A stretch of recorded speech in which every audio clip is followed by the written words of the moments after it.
दशमी, ग्यारस और द्वादशी।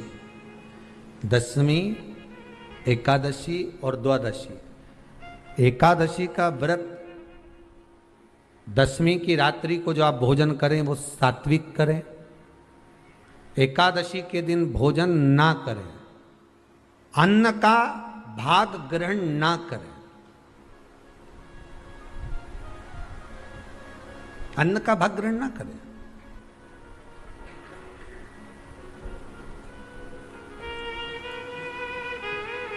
कितना सुंदर कहा है महाराज जी। यदि आपके यहां पर गौ माता है, आपके घर में अगर गौ माता विराज रही है, आपके घर में अगर गौ माता है, गाय की अगर आप सेवा कर रहे हैं, अच्छा कितना सुंदर लिखा है धेनु मानस में।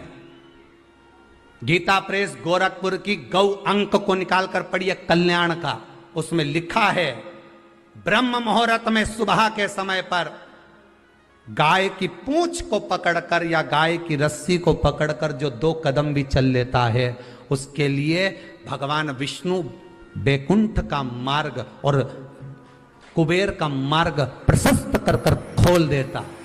जरा पढ़िए, धेनु मानस को पढ़िए, गौ अंक पढ़िए, गीता प्रेस गोरखपुर का कल्याण का अंक निकाल कर पढ़िए कि गाय का मात्र रस्सी पकड़कर 2 कदम चलने वाले के लिए मार्ग प्रशस्त हो जाता है।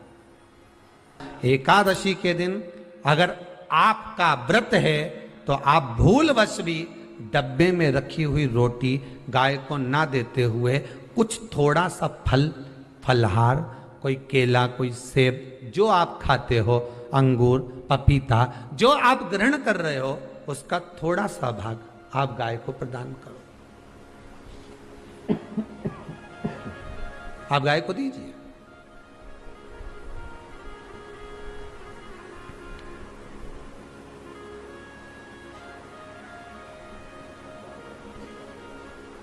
थोड़ा सा भाग आप गौ माता को प्रदान करो, थोड़ा सा।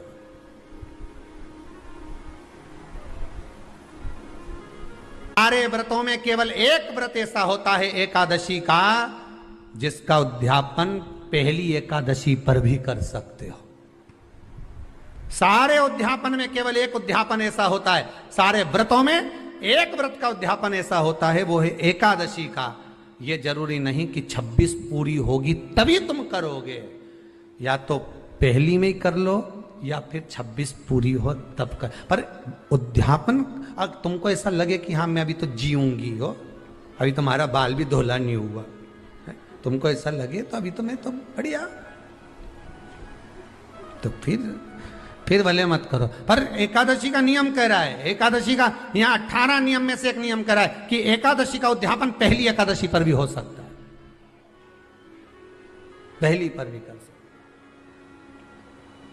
फिर तुम्हारा मन पड़े तब। क्यों? तो पहली पर करने से क्या फल मिलेगा? तो एकादशी की नियमावली कहती है, अगर मान लो आपने पहली एकादशी पर भी उद्यापन कर लिया, इसके बाद में जितनी एकादशी करोगे वो सारी तुम्हारे खाते में जुड़ती जाएगी। मतलब बैंक में खाता खोल लो, ठीक है, खाता खोल लिया, अब जितना कमाता जाओगा उसमें डालते जाओ, जितनी कमाई करके लाओगे उसमें जमा करते जाओ। एकादशी एक बार उद्यापन पहले में भी हो गया तो बाकी का पुण्य तुम्हारे खाते में आ जाएगा, उसका पुण्य। एकादशी का उद्यापन बड़े महीने में, माघ शुक्ल एकादशी के दिन, माघ का महीना हो, शुक्ल पक्ष की, जम के बोलिए, एकादशी हो, प्रयास करना कि आप उद्यापन करें, भले 5, 10, 11, 12 जितनी एकादशी हो जाए, 26 हो जाए तो ज़्यादा अच्छी है, नहीं तो आप करें तो माघ महीने की शुक्ल पक्ष की एकादशी के दिन आप उद्यापन करें, प्रयासरत करें, प्रयासरत। बड़े महीने के अंतर्गत जो उद्यापन, हाँ चतुर्मास के अंतर्गत उद्यापन नहीं होता एकादशी का, बहुत ध्यान दीजिए हमारा। ये जो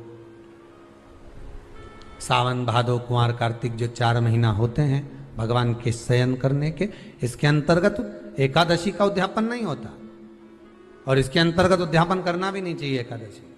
महाराज एकादशी का उद्यापन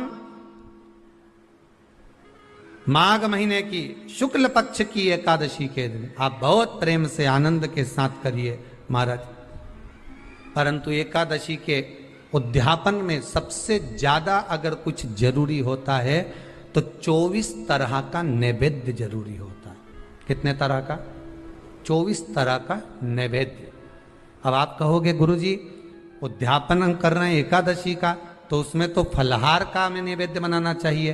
तो फिर ये पुराण के अंतर्गत स्कंद पुराण में ये चीज लिखी है कि एकादशी का जब उद्यापन करते हैं तो 24 तरह का नैवेद्य बनाकर सिद्ध करते हैं। 24 तरह का नैवेद्य जान रख लेना का हलवा बना लो, खीर बना लो, पूड़ी बना लो, सब्जी बना लो, पकोड़ा बना लो, भजिया बना लो, ऐसे 24 तरह का नैवेद्य अलग अलग चाहिए। पर लोग क्या करते हैं, खोपरा पाक बनवा लेते हैं 1-2 किलो और 24 जगह रख देते हैं। स्वीकृत नहीं है। 24 तरह का नैवेद्य रखा जाता है। महाराज एकादशी के दिन भगवान के पूजन का पूरी तैयारी कर कर मंडल आदि बनवाकर विद्वान ब्राह्मण को बुलाकर, कर्मकांडी ब्राह्मण को बुलाकर जो भगवत सेवा में एकादशी का उद्यापन कराए, उन ब्राह्मण के चरणों को नमन कर कर, प्रणाम कर कर एकादशी का पूजन करवाइए और उस मंडल की पूजन कराकर हवन द्वादशी को कराइए। एकादशी को हवन नहीं। एकादशी के उद्यापन का जो हवन होता है वो द्वादशी को।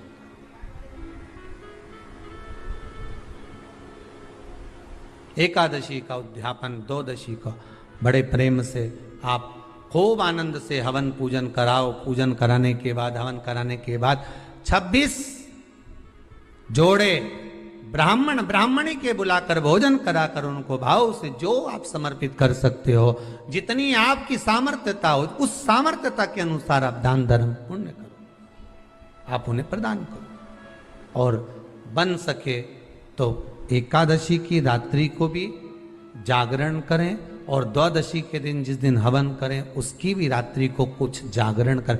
जागरण का मतलब पहले भी कथा में कहा, प्रदोष की कथा में वर्णन किया था। हम ये नहीं कहते कि तुम पूरी रात जगो। हमारा तो निवेदन है 15 मिनट का करो, आधे घंटे का करो, 20 मिनट का करो, पर रात्रि के समय थोड़ी देर अगर एकादशी का उद्यापन कर रहे हो तो जागरण थोड़ी सी देर अवश्य करें। नहीं कर सकते अकेले बैठकर राम नाम जप लें, भजन कर ले, पर करो।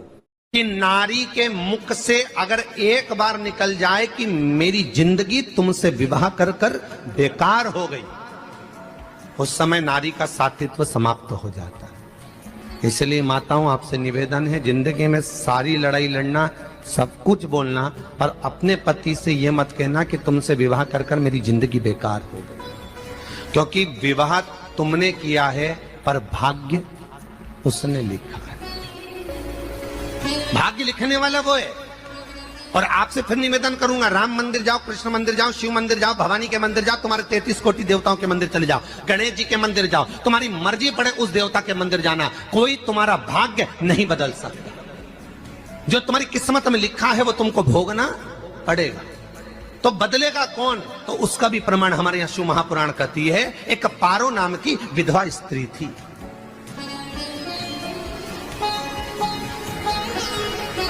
क्या नाम है उसका? नाम पारो। विधवा है, पति नहीं है, एक बेटा है। और विधवा स्त्री जो थी वो गर्भ से थी, उसका संतान नहीं हुई थी, पति मर गया था, वो गर्भावस्था में बेटा रह गया और पति चले गए। पारो बड़ी दुखी थी, भगवान का भजन करती, बहुत, घर में कुछ भी नहीं था। जो व्यापारी, जो धन था उसके पति का, वो सब लोग खा गए। जब जैसे व्यक्ति जब तक जीवित है तब तक संसार उसका है, जैसे ही वो गया उसका सारा धन भी उसके साथ चला गया। व्यापार धन रो। पारो आंखों से अश्रु बहता है, नैनों से जल बहता है, नैनों से बिंदु बहता है। और पारो की आंखों से जब आंसू बह रहा है, अश्रु निकल रहा है, जल बह रहा है, बेटे को जन्म दिया।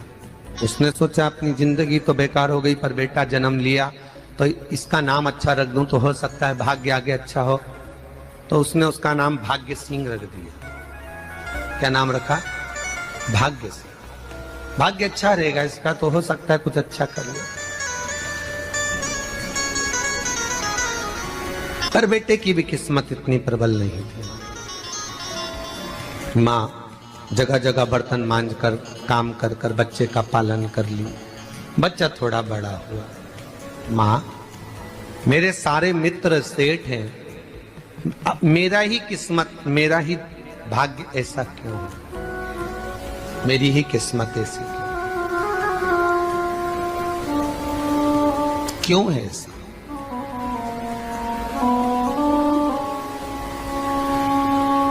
माँ मेरी किस्मत में इतना दुख क्यों लिखा है? माँ भोजन तक हमको समय पर नहीं मिलता, हमारा भाग्य ऐसा क्यों है? माँ हमारी किस्मत ऐसी क्यों है? माँ कहती है बेटा जो ललाट पर लिखा उसे कौन टाल सका। माँ बच्चों को समझाती है, माँ बच्चों को कहती है, धीरे धीरे समय निकलता है। माँ एक बार बता माँ, तू कहती है कि सब भगवान ने लिखा है भाग्य में, तो भगवान का मिलेगा मुझे बता दे। माँ बोलती है ऐसी कोई जगह नहीं जहाँ भगवान नहीं। वन में मिलेगा? हाँ मिलेगा। माँ का कहना मानकर भाग्य सिंह वन में चले गया और घने जंगल में भाग्य जब गया भाग्य सिंह, और घने जंगल में जब पहुंच गया, ढूंढते ढूंढते ढूंढते ढूंढते ढूंढते तो भी भगवान तो भगवान, भगवान की छाया तक नहीं मिली। भगवान की छाया तक। आंखों में जल भर गया, बेहोश होकर गिर गया। शाम का समय था, विष्णु और लक्ष्मी निकल कर जा रहे थे। लक्ष्मी और विष्णु जाते जाते उसको देखकर रूप बदल के उसके पास गए। बेटा आपका नाम क्या है? हमारा नाम भाग्य सिंह है। कहाँ जा रहे हो? भगवान से मिलना है हमको। क्या काम है तुम्हें भगवान से? भगवान से पूछना है कि मेरी किस्मत ऐसी क्यों बनाई, मेरी किस्मत में गरीबी क्यों लिखी, मेरे भाग्य में इतना दुख क्यों लिखा। मुझे भगवान से पूछना है कि मेरी किस्मत ऐसी क्यों बनाई, मेरी किस्मत में इतना दुख क्यों लिखा। इतनी तो भगवान बोले ये तो देखो भाग्य भाग्य की बात है, सबके भाग्य में अलग अलग होता है। नहीं नहीं मुझे भगवान से पूछना। तो हुआ क्या? मैं बहुत गरीब हूं, मैं बहुत दुखी हूं। भगवान से प्रार्थना है कि मुझे कुछ मेरी जिंदगी का अच्छा कार्य कर दीजिए। लक्ष्मी जी को दया आ गई, नारायण से बोले प्रभु इसको कुछ दे दो, थोड़ा सा इसके ऊपर कृपा कर दो। नारायण बोले इसके भाग्य में नहीं है लक्ष्मी, इसके भाग्य में नहीं है लक्ष्मी। लक्ष्मी मैं देवी दूंगा तो इसकी किस्मत में नहीं है। लक्ष्मी कहती है आपका काम देने का है, आप तो दो। भगवान ने कहा लक्ष्मी नहीं है भाग्य में, तुम तो दे दो। लक्ष्मी जी के कहने पर नारायण ने उसको एक हीरे का हार दे दिया। ले ये ले हीरे का हार। वो प्रसन्न हो गया, हीरे का हार मिल गया। और हार लेकर वो चला, और चलते चलते उसने सोचा मेरी मम्मी को दूंगा, मेरी माता को दूंगा, माँ बड़ी प्रसन्न हो जाएगी। हीरे का हार लेकर जा रहा था। हार ले जाते उसको रास्ते में इतने में उसको तुरंत उसी समय पर कहीं सोचाधिक कर्म के लिए जाना पड़ा। उसने सोचा इस हार को इस पत्थर पर रख देता हूं, अभी आऊंगा वापिस इस हार को उठाकर घर लेकर चले जाऊंगा। और सोचाधिक कर्म के लिए वो चल दिया। गया, हाथ धोकर आया, इतने में चील उड़ती उड़ती आई, उसका हार लेकर चली गई। आके रोने लगा। माँ को जाकर कहा माँ किस्मत तो देख, इतना जोरदार हार मिला था हीरे का, पर भाग्य में नहीं था, नहीं मिला। इतने में वो रोता रोता तुरंत फिर भगवान के पास गया। रोता बिलखता फिर पहुंच गया वन के अंदर, फिर भगवान मिले। भगवान ने पूछा अब क्या हुआ? प्रभु मेरा हार तो वो हीरे का, मेरा हीरे का हार ले गई चील। भगवान बोले देख भैया हम तो तेरी किस्मत में था, वो कर दिया, अब आगे तू एक काम कर, ब्रह्मा जी से जाके मिल। ब्रह्मा जी कहाँ मिलेंगे? यहां से आगे जा, ब्रह्मा मिल जाए।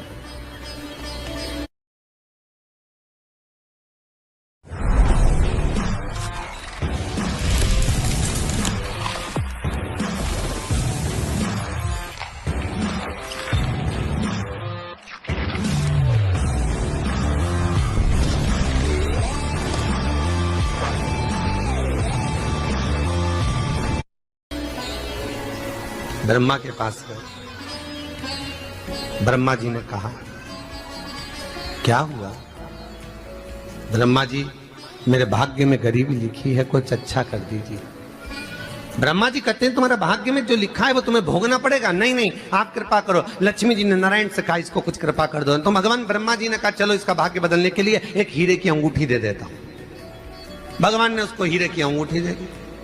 अब हीरे की अंगूठी दी, फिर वो लेकर चला। इतना खुश था, अब मुझे हीरे की अंगूठी मिल गई, अब मुझे हीरे की अंगूठी मिल गई। इतना प्रसन्न होकर जा रहा था, इतने में इसको लग गई प्यास। इसने सोचा पानी पी लूं। पानी पीने के लिए इसने मुंह को करा नीचे, जेब में रखी थी अंगूठी, वो पानी में लुढ़क गई। लुढ़कते से एक मछली निगल गई, अंगूठी भी हाथ से। देखिए, कोई कितना भी साथ दे दे, पर भाग्य में अगर सुख लिखा होगा तो वो अपने आप मिलेगा नहीं। फिर आया, फिर मां से कहा मां ऐसा हो। मां ने कहा चल जाने दे, तू रोज रोज बहाना बना के चले जाता है, दिन भर इधर उधर घूमता रहता है, शाम को आता है और बहाने बना के कहां की स्टोरी सुनाता रहता है, ना जाने कहां की कहानियां सुनाता रहता है। चल काम पे जा, कुछ काम कर तो भाग्य बदलेगा। नहीं नहीं मां, मैं सत्य बोल रहा हूं। नहीं माना, फिर चले गया। नारायण ने कहा एक काम करो, अब तुम शंकर जी के पास जाओ। शिव जी के पास गए। भोलेनाथ जी ने उसको हीरे की पोटली दे दी। वो हीरे की पोटली ले जाकर अब की बार सोचा कहीं रुकूंगा ही नहीं, सीधे घर गया। मम्मी को याद करा, माँ नहीं थी। उसने एक लोटे के अंदर हीरे रख दिए। मैं माता को ढूंढ के आता हूँ। माँ को ढूंढने गए, इसमें चोर घुस गए घर के अंदर, लोटा ही ले गए हीरे का। फिर आके देखा, फिर माँ ने कहा, फिर बहाने बनाया तूने, फिर स्टोरी सुने, फिर कहानी सुने। माँ मैं सत्य कह रहा हूं, सत्य कह रहा हूं। आखिरी में हार गया। फिर भगवान विष्णु और ब्रह्मा ने एक ही बात कही, तू शंकर के मंदिर की चौखट पर जा। वहां क्या करना पड़ेगा मुझे? कुछ मत करना, केवल उसकी चौखट पर जाकर उसका दीदार करना, उसका दर्शन करना। उससे क्या होगा? भगवान विष्णु और ब्रह्मा कहते हैं 33 कोटि देवताओं के पास जाएगा तो कुछ नहीं होने वाला, पर शंकर के दरवाजे पर भाग्य देवी रोज प्रतिदिन झाड़ू लगाती है। कौन झाड़ू लगाती है? भाग्य देवी।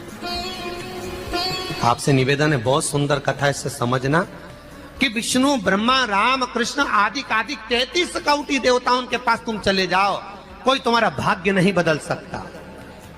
हाँ, अगर भाग्य देवी का तुम स्मरण करो, किसी मंदिर में जाना तो ये भगवान से कहना भगवान लक्ष्मी दो। भगवान से लक्ष्मी मत मांगना, भगवान से कहना मेरा भाग्य ऐसा कर दो, या भाग्य देवी की कृपा मुझ पर बरसा दो जिससे मेरा भाग्य बदल जाए, कुछ अच्छा हो जाए मेरी जिंदगी में।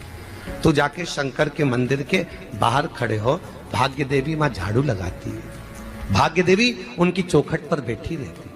तू जा, उससे क्या होगा? बस देवता तो तेरी जिंदगी बदलने के लिए कब से इंतजार कर रहे हैं, पर तेरा भाग्य नहीं बदल पा रहा। तेरा भाग्य बदलेगी तो भाग्य देवी ही बदलेगी। गया, शिव मंदिर के दरवाजे पर जाकर खड़ा हो जाता, भीड़ होती तो दरवाजे से दर्शन कर लेता, बाबा से नयन मिलाता, रोज प्रतिदिन जाता। एक दिन शंकर जी ने भाग्य देवी से कहा, देवी इसका भाग्य बदल दो। देवी कहती है, भोलेनाथ इसकी किस्मत में ब्रह्मा जी ने यही लिखा है दुख, इसकी किस्मत में ठोकरें खाना ही लिखा है। भाग्य देवी तुम मेरे दरवाजे की झाड़ू लगाती हो, आज इसके भाग्य की झाड़ू लगाई। भाग्य देवी ने कहा, भोलेनाथ आप कह रहे हो? हाँ मैं कह रहा हूं, क्योंकि मेरे दरवाजे पर इतने दिन से रोज आ रहा है और मेरे दरवाजे से खाली चले जाए अच्छा नहीं लगता। भाग्य देवी ने भाग्य बदला। एक सोने का सिक्का झाड़ू लगाते लगाते दरवाजे पर पटक दिया। उस सोने के सिक्के को लेकर वो चला और सोने के सिक्के को ले जाकर उसने माता को दिया। अब भाग्य कैसे बदलता है वो देखिए। सोने का सिक्का लेकर गया और तुरंत वो सोने का सिक्का घर में पहुंचा। रात से ठाठ हो गया, बेचकर भोजन की व्यवस्था करी। एक दिन मां ने सोचा कुछ ऐसा करूं कि मैं मछली का व्यापार करूं, और मछली खरीदने के लिए गई। और मछली खरीदने के लिए गई, जो मछली मिली दे तो दी व्यापारी ने, परंतु घर लाते लाते वो मर गई। मरा तो काटा तो इसमें से हीरे की अंगूठी मिल गई। अंगूठी तो मिली, इतने में माँ ने कहा देखो भगवान ने बड़ी कृपा करी, हीरे की अंगूठी मिली। बेटे ने कहा ये मेरी ही अंगूठी है। मछली निगल गई थी। माँ ने कहा बेटा जाओ, थोड़ा आज ब्राह्मण भोजन करने आएंगे, थोड़ी लकड़ी काट कर लिया। बेटा लकड़ी काटने गया, एक पेड़ पर, सूखे पेड़ पर चढ़ा लकड़ी काटने के लिए। काटते काटते उसको पेड़ की डाली पे एक हार टंगा हुआ दिख गया।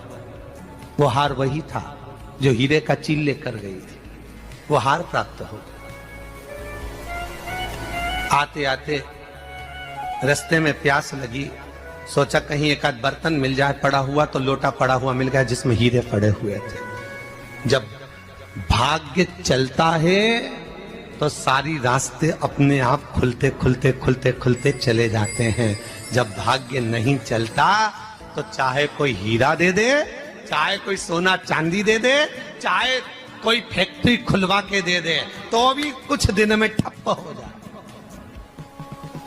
भाग्य चलेगा तो धन आएगा, भाग्य नहीं होगा नहीं। तो भी कुछ मत करो। क्या करना है बोलो तो? जब भाग्य अगर दिक्कत दे तो कहीं जाने की जरूरत नहीं है। एक ही काम करना है, शंकर के दरवाजे पर जाकर उसका दीदार करना।